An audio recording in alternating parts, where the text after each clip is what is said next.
नमस्कार मित्रांनो, आज आपण पाहणार आहोत एका शिकाऱ्याची आणि गिधाडाची गोष्ट, जिचं नाव आहे शमा आणि गिधाड संयमाची शिकवण।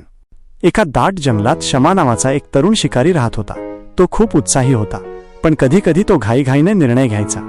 एके दिवशी तो जंगलात शिकार शोधत फिरत होता। तेवढ्यात त्याला एका उंच झाडावर बसलेले मोठे गिधाड दिसले। शमा विचार करू लागला की हे गिधाड इथे का बसले आहे। तो लगेच बाण सोडण्याच्या तयारीत होता, पण अचानक गिधाड जोरात ओरडले आणि आकाशात उडू लागले। शमा त्याच्या मागे गेला। थोड्या वेळाने त्याला एक जखमी हरिण दिसले। गिधाड त्या हरिणाभोवती फिरत होते। जरा ते पाहून थांबला। त्याला समजले की गिधाड फक्त आपल्या अन्नासाठी थांबले होते। शमाला कळले की त्याने घाईत गिधाडाला मारले असते तर ते चुकीचे झाले असते। त्याने शांतपणे विचार केला आणि त्या हरिणाला पाणी दिले। त्या दिवसापासून शमा प्रत्येक गोष्ट समजून घेऊनच निर्णय घेऊ लागला। शिकवण: घाईत घेतलेले निर्णय अनेकदा चुकीचे ठरतात। संयम आणि विचार महत्त्वाचे असतात। गोष्ट आवडल्यास व्हिडिओला लाईक करा आणि चॅनेलला सबस्क्राईब करा।